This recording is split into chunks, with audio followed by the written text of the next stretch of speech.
And we are live. How you doing, Michael? I'm good, Michael. How are you? Good, good. So, it's been 2 weeks since we were last chatting. We got a number of things to talk about. It was a pretty slow week in the news globally. Yeah, not a lot happening. And yeah. But today we want to talk about a number of things.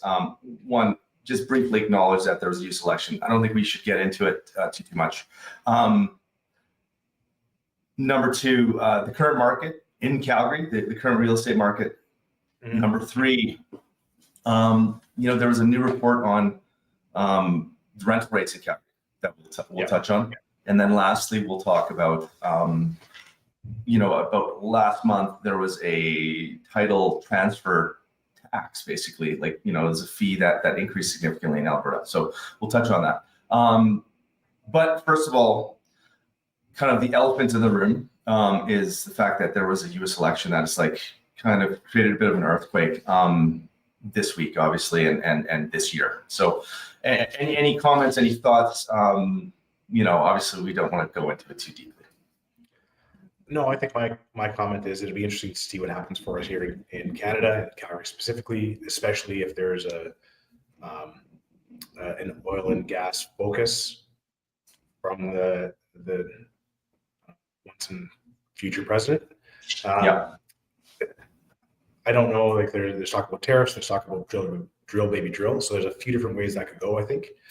Yeah. But I think that there is probably a general sense of optimism. And I think that the financial markets in the States have reflected that. I know that for example, our real stock got a nice little bump on the Wednesday, Thursday. So it's definitely had an impact. To say that it won't, I think, would be naive. Exactly what impact that has probably will have some impact on mortgage rates, interest rates for sure. Yeah. Exactly where that's going to go, I don't know if I have the depth of knowledge required about the bond markets to know how that's going to play in. But if there's somebody who's curious about that, you should definitely speak to your mortgage broker and bounce that idea off them to get a sense of where it's going to go, and if you should go ahead and stay with your fixed rate. If you get into fixed rate, do a variable rate, and how long that might last, I don't know. It does seem as though buyers are still being pretty slow to act at the moment. Yeah. It seems as though they're waiting for the Bank of Canada reduction in the prime rates to be reflected in the 5-year fixed. Yeah. But that hasn't trickled down yet. And so I think I don't know that it's going to come as quickly as folks think. And I think, that'll be reflected in the market stats here shortly. But that I think is probably the biggest impact is what's going to happen to your interest rates. And I unfortunately don't have the depth of knowledge required to speak really clearly to that. Yeah. And at a I'll just make a quick comment about the U.S. election, just from my standpoint.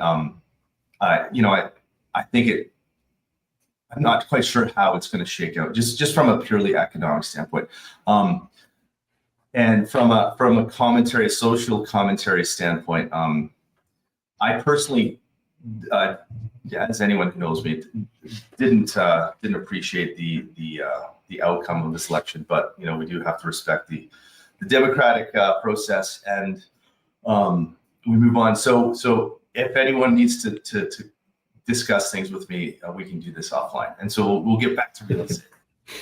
Sounds good. Yeah. So current market in Calgary, where are we at? So I turn it over to you, Michael.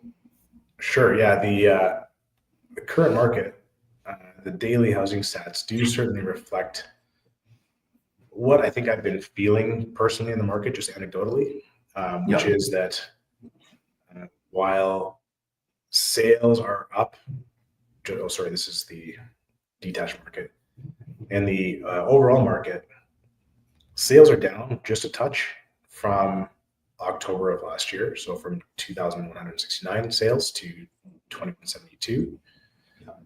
And the new listings, I think, and the active listings overall are where I see the story here. We're up 50% or so from October of last year, which is pretty significant. I think that that's definitely being reflected. We talked about this last time. You can book showings a few days in advance, and they're still there on the weekend when you go to see them. That is a sort of a pleasant change. Maybe not so much from the seller's perspective, but certainly for the market overall, it is nice to be able to make a measured and deliberate decision, even if it's an aggressive decision and you are still competitive. What I have seen personally is that even if you are competitive, you still have the opportunity now to put conditions on an offer, as long as the number and the sort of sum of the offer is still aggressive and competitive. You can, in fact, take your time. You can do a property inspection. You can make a measured decision with all of the information, which I think is a nice place for us to be. Now, go ahead, please. No. I just, once you finish your thought, I'm interested to sort of see the other tabs, just sort of see the breakdown between detached and row house and, apartments, just to sort of get a sense of it. Yeah. Well, so the detached is still, I think, the stronger segment of the market in general. Sales are up. New listings are up, but not as aggressively. And then overall, as we've seen in general, the prices, median average prices are up as well. The days on market, it remains the same. So it is it's a much more stable side of the market. And as you as I just kind of took a look at that, the prices are still up from last year. It just, I think we're kind of at the top of the hill in a sense on prices, where when those listings have gone up so much, 53%, well 50% or so, actually in the detached market 30%. Inevitably, you are going to start to see a little bit of competition and prices coming perhaps down. It does feel like we're leveling off a bit, and it's not climbing so aggressively. When it comes to the row and townhome, prices are still increasing, although not as markedly. Active listings are pretty significantly. And the days on market is starting to stretch as well, from 21 days last November to 33 today. Flipping over to our semi-detached. This is one of the areas, I guess, where there's maybe a few different changes. Total sales are up quite a bit more.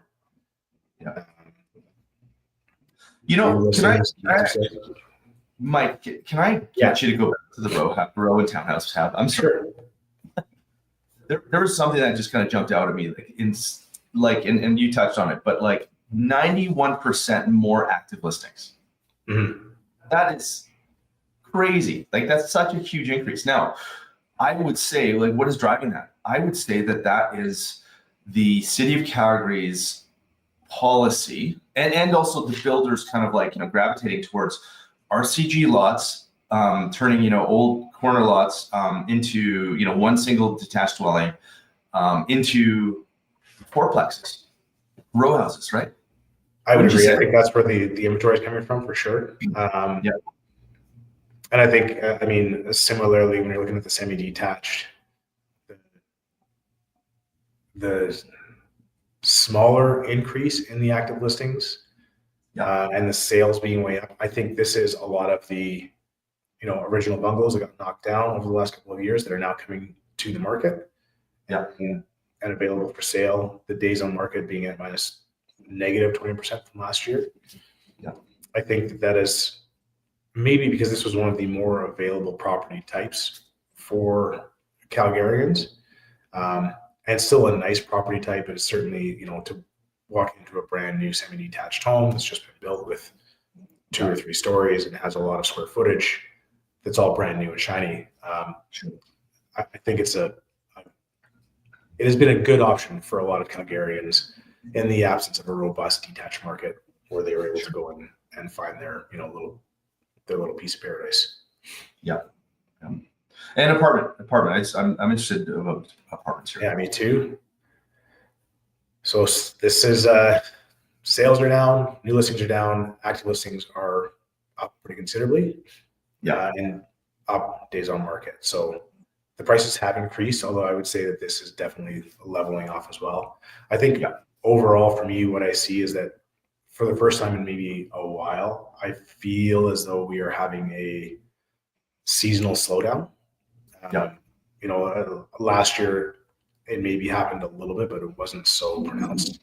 But the previous years before that, it felt like in February 2021, it got busy and then just stayed busy until maybe now. So that's my take on it, is that it seems like maybe we might just see a seasonal slowdown. There's more inventory. There are buyers waiting for interest rates to do whatever they're going to do. So there's a few confounding factors. I think there's the election. But what it seems to be pointing at for me is that we have maybe a slower November, December, January for the first time in a while. Sure. Yeah. Yeah. And obviously, we're now kind of going through that cycle of rates coming down. The U.S. I think yesterday lowered their rate again by 25 basis points, which, typically Canada follows the U.S. Quite often because they're wanting to sort of maintain that foreign exchange rates to be stable. So that anticipation for buyers in terms of future further rates also kind of, you've already touched on it, but it sort of puts buyers kind of in a holding pattern a little bit. I think in the future, we will talk to a mortgage specialist to just discuss options and ideal strategies in this type of environment, because the prime rate is tied very correlated to the variable rate. It's not tied to, as you mentioned, it's not tied to the a fixed rate mortgage. And so, in the last few years, a lot of people locked into fixed rate mortgages. Now they're being reset, or people are going into the market, new buyers. There are interesting strategies, and typically over time, a variable rate, it will always kind of outcompete and be more financially beneficial to homeowners than a fixed rate. So, this is actually a pretty interesting time to actually sort of be contemplating variable rates, even though right now in this specific week, it might be a little slightly higher than what a fixed rate is. In 5 months, 6 months, it won't be likely. So anyways, any comments or any thoughts about that? No, I think that is the general wisdom around fixed and variable rates, is that a variable rate is usually you're going to pay more, but that comes with the assumption of risk. And if you can tolerate that risk, then you can usually do better with a variable rate. Yeah. But you've got to be able to stomach the swings that sometimes come with it, which we haven't had to deal with for a few years, but So we have, I guess our next topic is just rent increases. So I will present here. One sec, we're gonna, oops.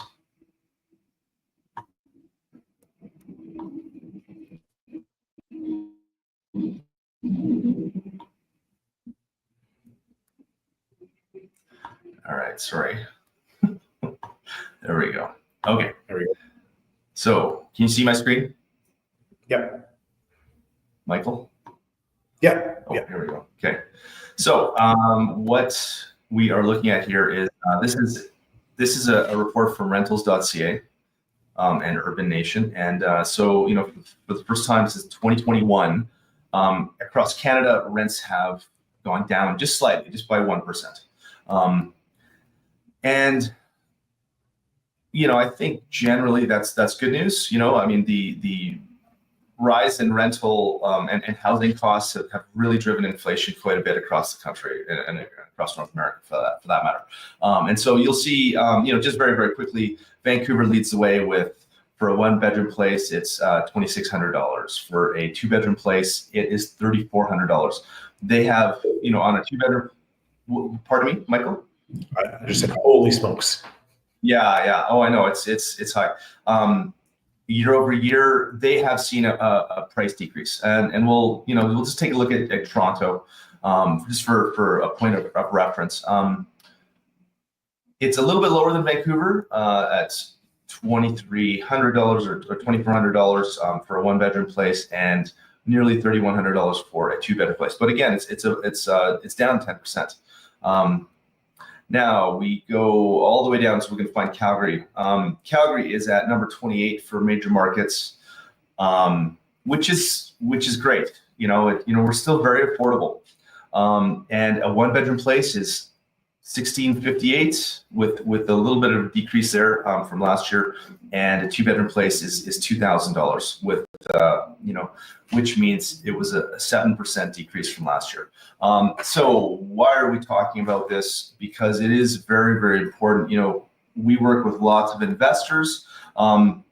We also know lots of renters and whatnot, and we obviously care about the housing market, and affordability has been a tough one. But from a rental investment standpoint, if you're a property owner and you're renting places out, what we have strived to always do, I would say as a team, as well as we all have our individual investment properties, is whenever we're setting rents in a rising market, you typically don't want to be shooting for the moon.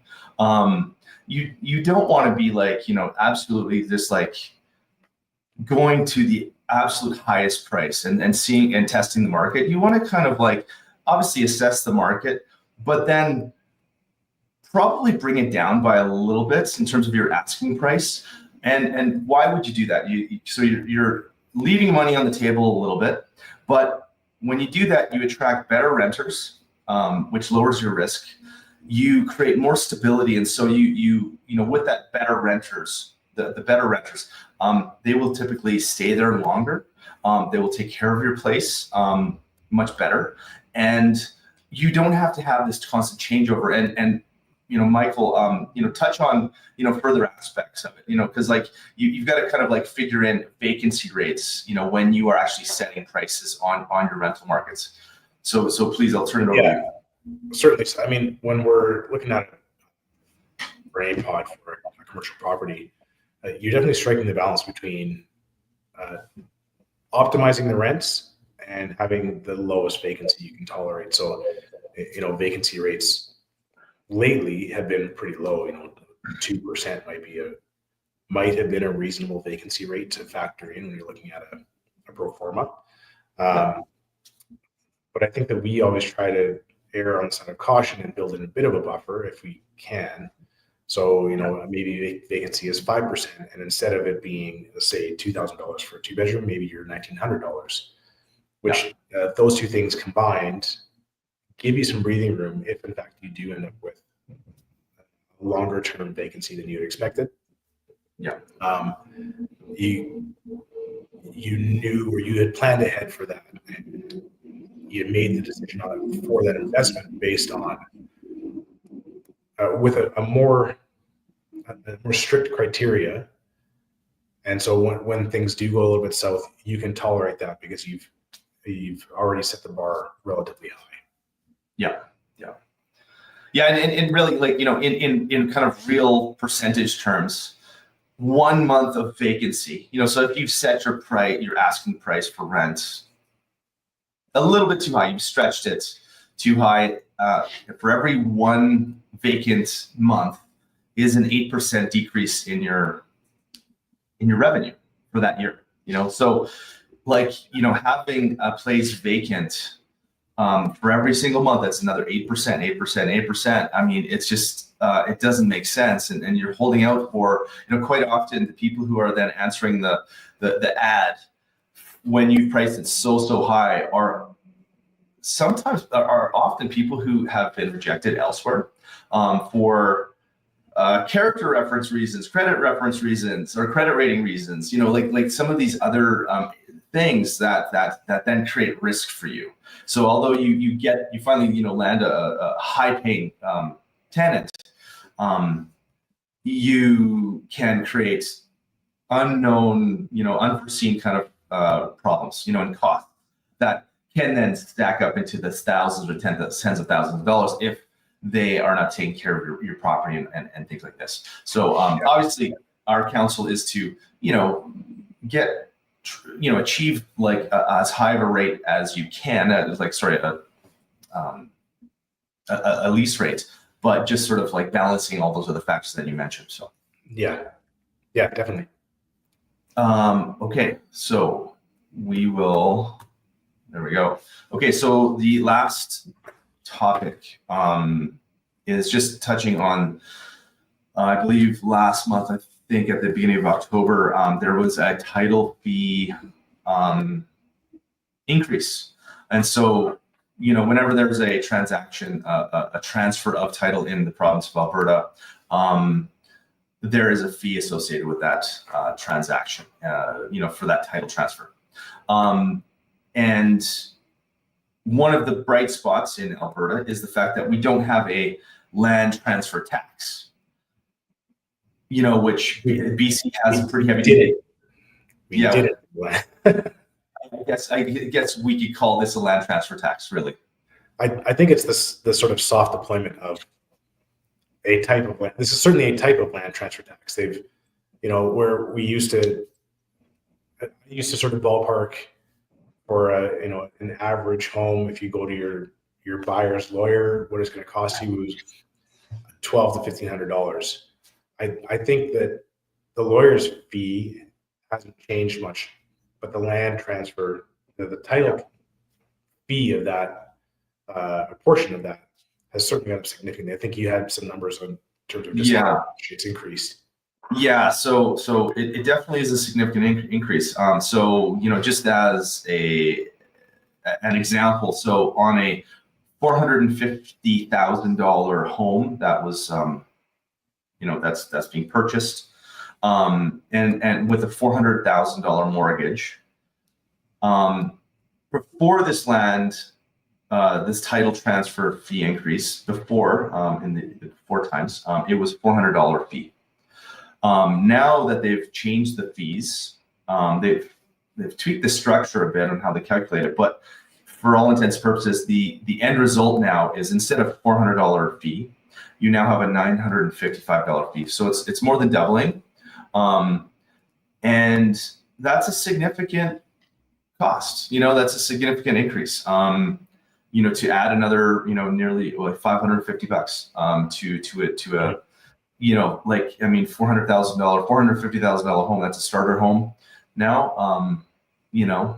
So we used to say lawyer fees would be $1,400 to $1,600. Now because of this title fee transfer is kind of built into that lawyer fees, because the lawyers are handling that, you're now going to see $2,500, or it's tied to the size and the value of the home or the property, which I personally don't understand why it's tied to the value of the home.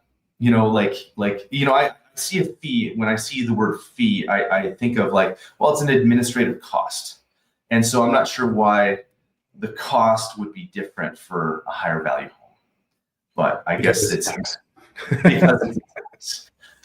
Yeah. So there you go. We've uncovered it.